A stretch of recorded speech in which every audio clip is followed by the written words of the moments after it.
श्रीराम जय राम जय जय राम राम कृष्ण हरी निलांबोज श्यामल कोमलांगं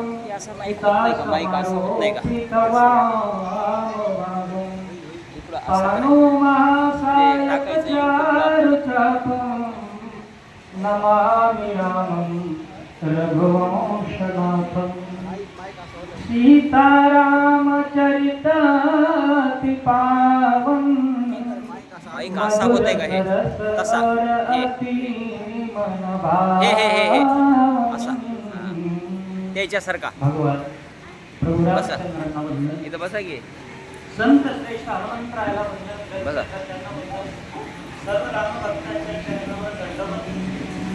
त्यांच्यासारखा करा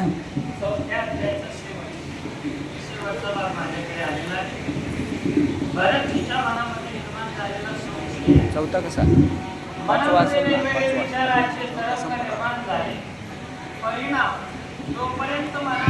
तसं नाही होत इकडून घ्यायचं तिकडे हा तसं करा हा ओके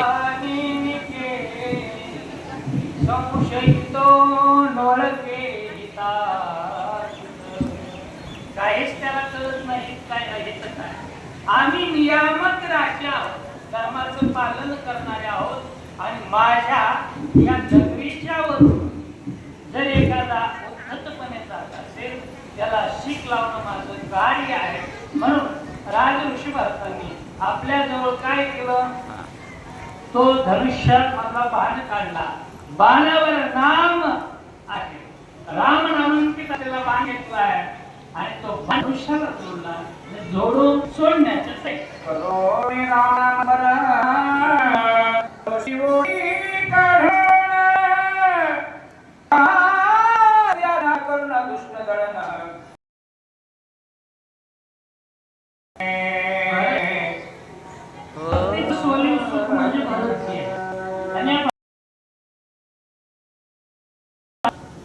देवाचं नाम सोडत आवडी आधार नाम तेने सकळ सिद्धी नाम पूर्णत्वाला जायचं तर नामाशिवाय नाही म्हणून राम नामाचं श्रीरामांची हनुमान रामस्मरण सर्वदा सोडला आणि सोडल्याच्या नंतर सोडा बाहेर निघाला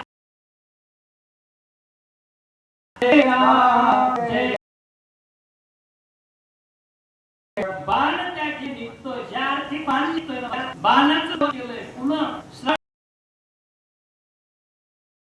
राजाचा बाण करीत आला से सौभाग्यवान त्याच्या हातातला निर्जीव बाण निश्चित हा बाण आला समोर कोण होत भजन भक्तीचे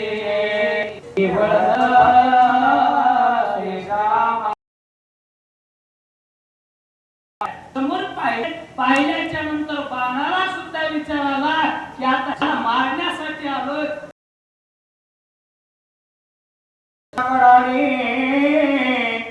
बाण पडला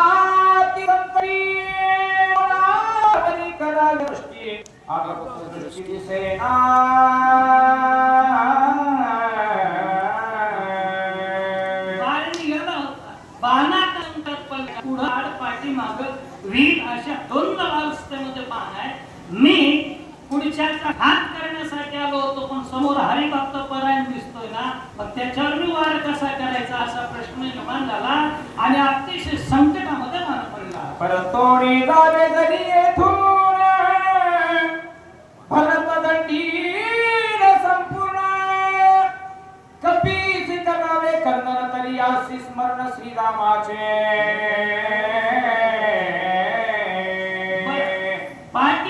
परत जाऊ महाराज परत गेल्यानंतर काय आम्हाला अपमान त्या ठिकाणी सहन करावा लागेल.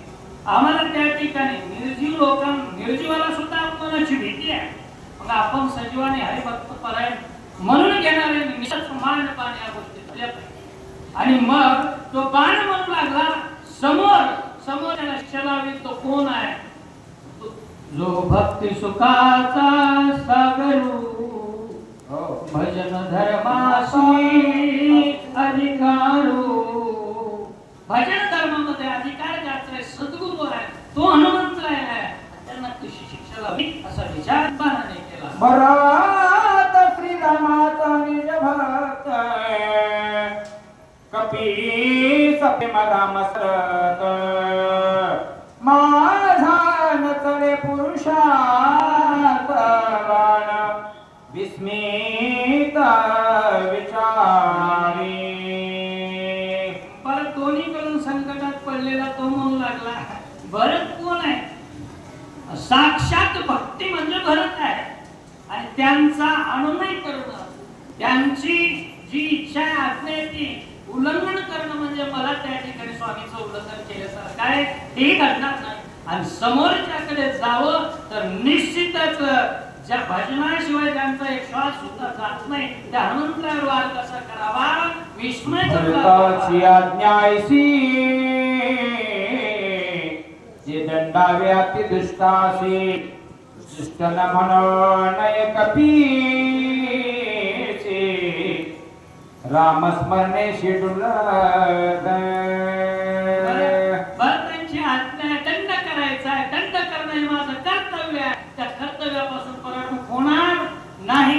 पण असं असता समोर पाहिलं तर कोण आहे?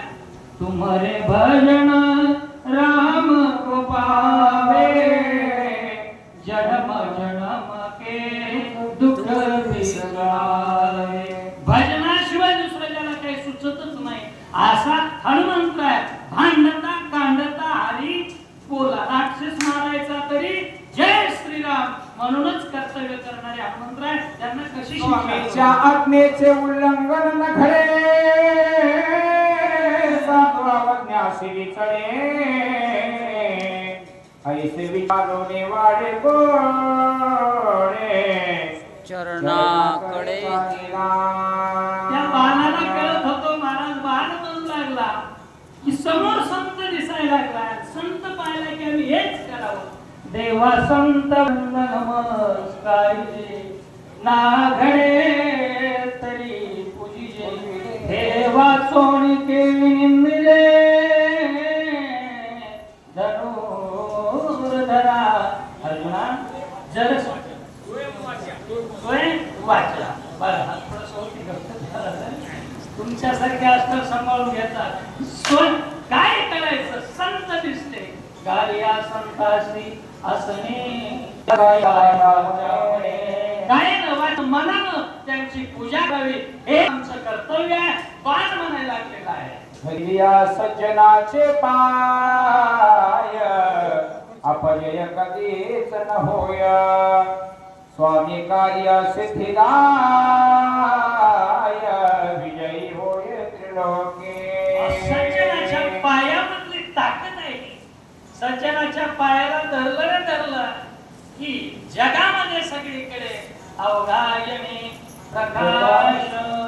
देवाचं नाम करतात धरा तरी प्रकाश आणि संतांचे पाय धरा तरी कुठंच अपजय नाही. सगळीकडे यश खेचून आणता येतं.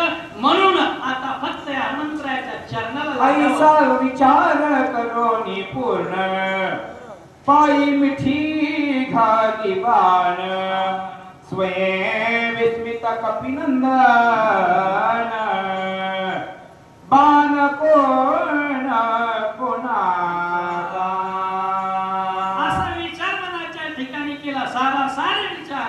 साराचा विचार केला आणि बाणानं शेवटी काय धरले?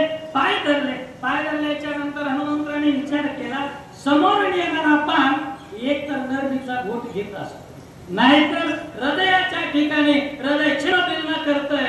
या व्यतिरिक्त दोन्ही जागा सोडल्या आणि तिसरंच माझ्या पायाला का लागला या गोष्टीचा आश्चर्य माझ्या हनुमंताला. ऐसे विचारिता म्हणे बाणावलोकित नयनी देखता श्रीरामा नामांकित चिन्ह वायुनंदना अति विस्मय.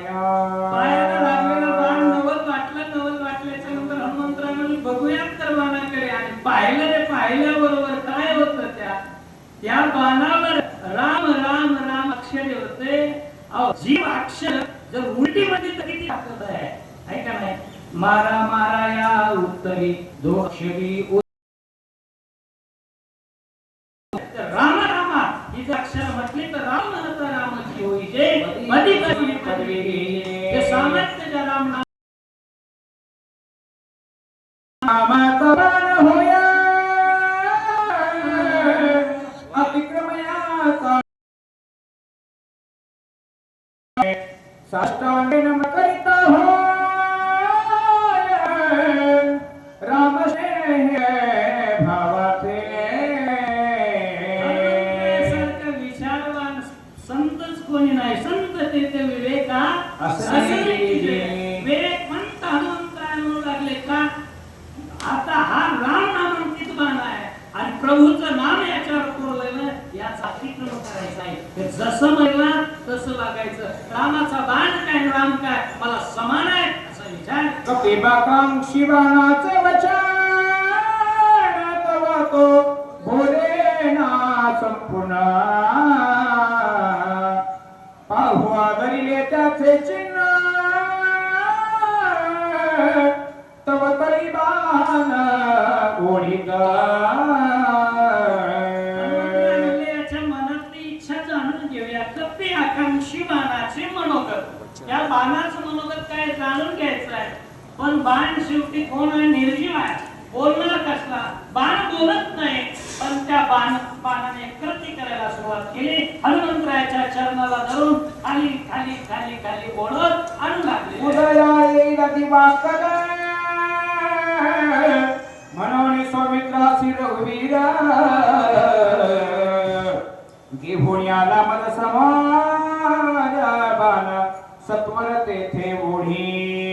हनुमंतरायाच्या बुद्धीमध्ये विचार चक्र चालू झालं. हनुमंतराय म्हणू लागले मला निश्चित उशीर होतोय हे माझ्या परमात्म्याने जाणलं आणि जाणल्यामुळे मला सहकार्य करण्यासाठी हा बाण सोडलाय आणि तो रामाचा बाण आहे. त्याच्या सौमित्र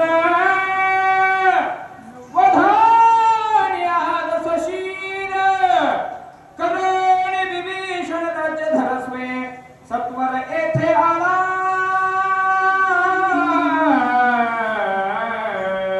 दुसरा विचाराचा तरंग उठला हनुमंतरायाच्या बुद्धीमध्ये. हनुमंतराय म्हणतात नाही नाही मला उशीर लागला. माझ्या स्वामीला काय कोणत्या गोष्टीची उणीव आहे?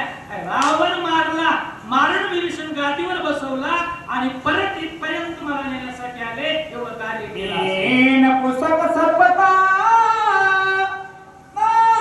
पवेची स्वामी कार्याथा धिक्क माझे जीवित व्रथा होणार्था जात असे.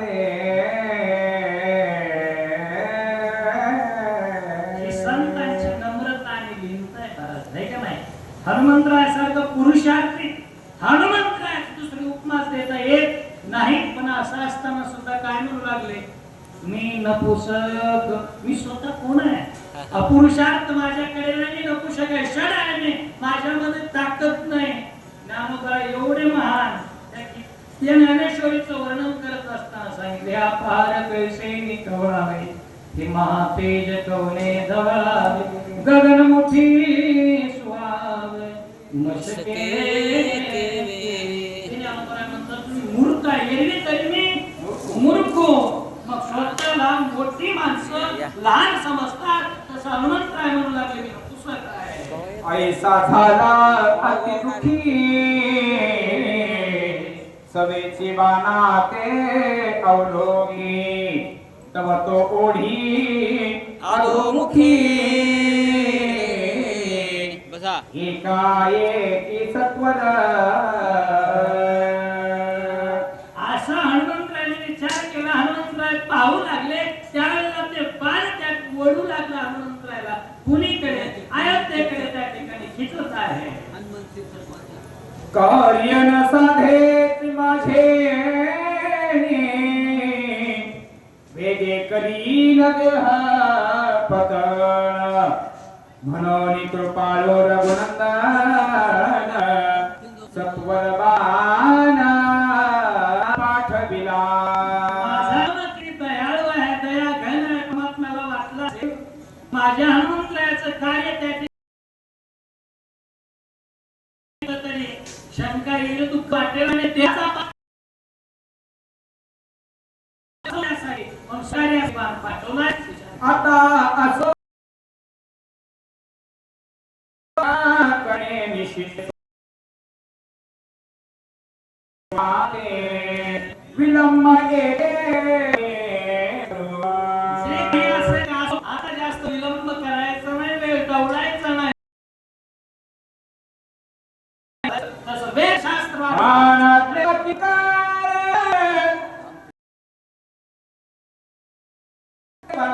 निघाला सत्तर बाण वेगे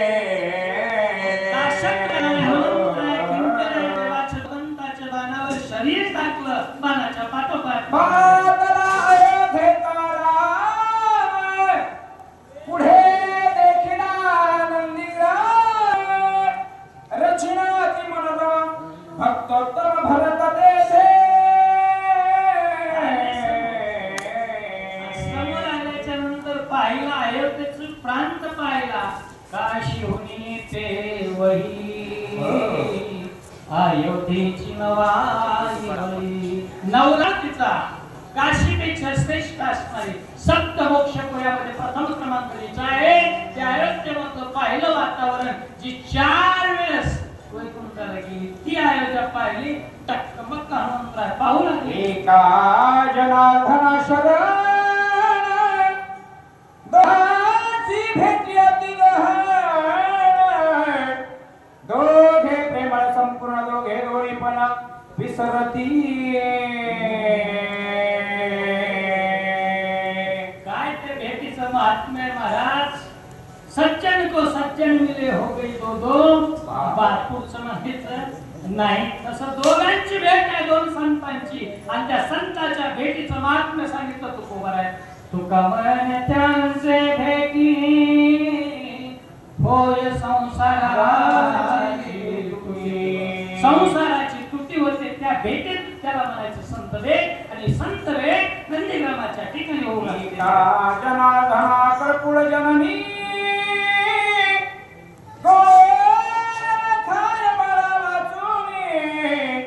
मुखिता घास काढणे माझ्या वदनी घालीत.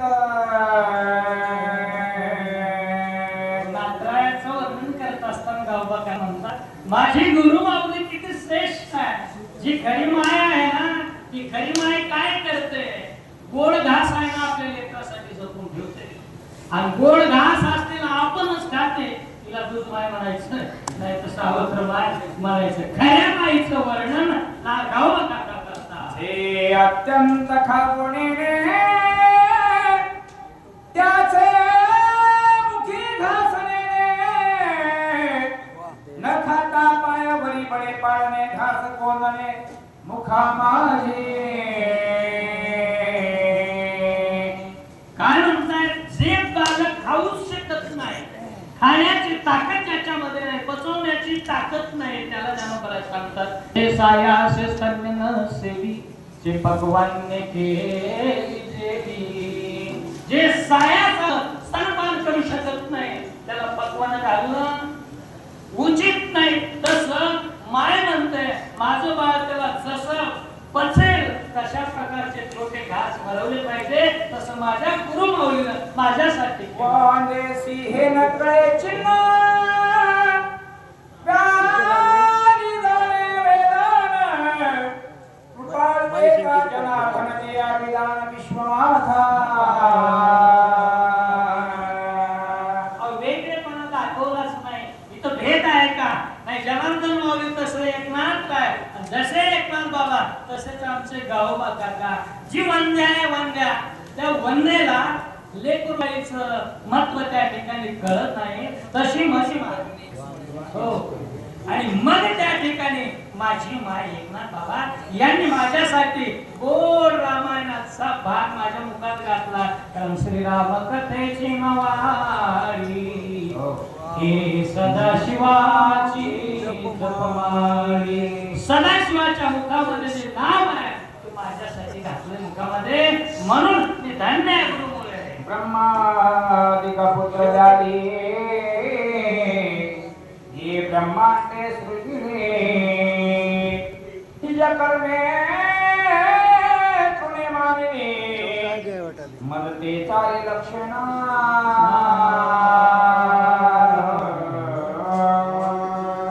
गुरु महाराजांचा काय अधिकार आहे माझ्या. ब्रह्मादिक पुत्र झाली, ब्रह्मदेवासारखे पुत्र ज्याच्या उदरामधून त्या ठिकाणी निर्माण झाले. ब्रह्मा गुरु विष्णू गुरुदेव महेश्वरा महात्म्य गुरु माऊलीचा देवाच्या बरोबर असणार, म्हणून माझ्यासारख्याला त्या काय करणार आहे. एवढे श्रेष्ठ लेख अपत्य म्हणून माझा अंमल केलाय, म्हणून त्यांच्या पाण्याला उदक जावे ती भुकेला जीव घालावे मत हे सर्वता संपे बोलावे माऊली.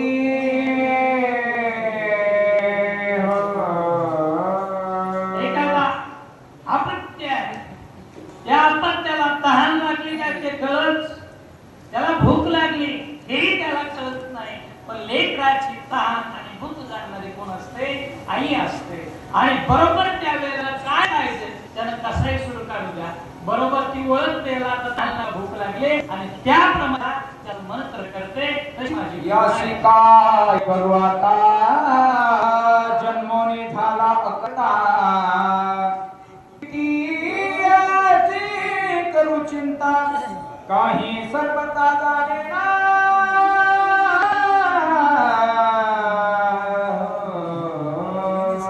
याशी काय करू आता. आणि म्हणून त्या ठिकाणी काय करावं. जन्मोनी झाला अकर्ता, जन्म झालाय अकर्ता, म्हणून त्या ठिकाणी स्वतःकडे अभिधान घेतलंय. म्हणून या करता बालक आणि माता या दोघांचं जे नातं आहे दृढत्वानं कवकापर्यंत सगे होतो हे गे होणे हनवणी निज मुखासी काढणे माझ्या मुखी काय पाळू.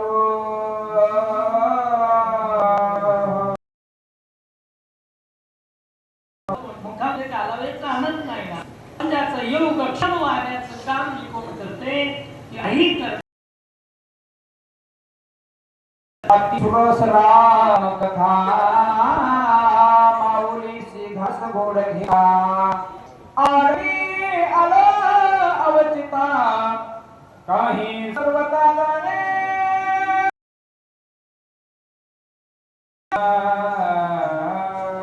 किती गोड आहे होय रामायणाची कथा, किती गोड आहे. आती सुरस राम कथा. पुणे पुणे कीर्तनी हो सोनी सुनाई हिय की प्यास बुझत न बुझाई. पुन्हा पुन्हा पुन्हा किती ऐका ते गोड मनाला तृप्तच होत नाही. तिचं नाव रामकथा. आणि असला गोड घास माझ्या मुखात दिलाय ना, मी तर ही कृपाळो कैसी तोंडीचे काढून वेगेसे ओ पिता माझी मुखाची निर्माणसी सुखावे.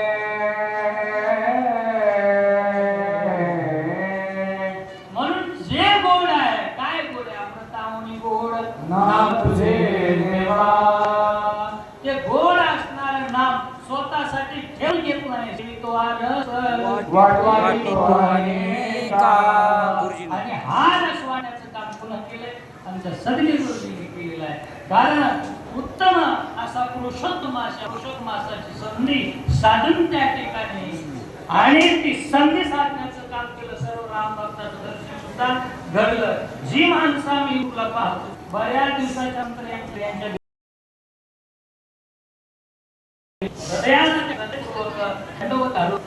बाळकाच्या धनिहाईने का शिष्याचे निघाले पण होये हे न कळे सदे सद्गुरुने जाणिले की प्रसवतिया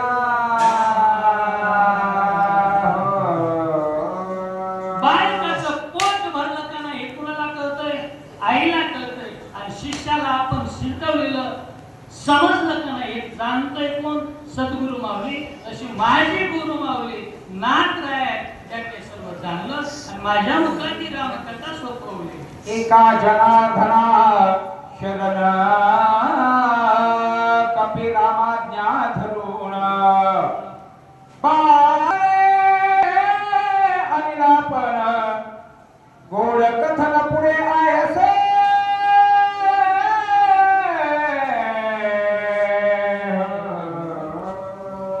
त्या जनार्दन माऊलीच्या चरणावर दंडवत घालून काका म्हणतात, नाथांच्या चरणी दंडवत घालतात आणि म्हणतात, बाणाच्या आज्ञेवरून कपी हनुमंतरायाला त्या नंदीग्रामाच्या ठिकाणी आलो आणि गोड गोड गोड अतिशय रसाळ कथा दोन भक्तांच्या भेटी.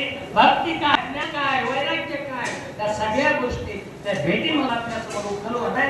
गोड कथा श्रोते कोपती झणे सैराट भरला राणे ओढिला एका जनार्दने काही मनेच मने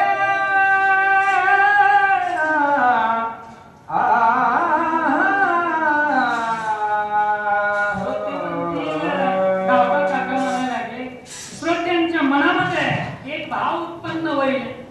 सैराट गुरुची स्तुती करत बसला आणि खरी रामकथा बाजूला सोडणे नाही, देवाला सुद्धा गुरु करावं लागलं. ऐकणे आलिंगिली पौर्णिमा जैसी गुणी वसांगी चमचमा तैसे हो शिशोत्तमा गुरु कृपा दया. म्हणून सगळ्यांना गुरुची आवश्यकता असेल तर गुरुचं स्थान सुद्धा आवश्यक आहे. पुंडरी विठ्ठल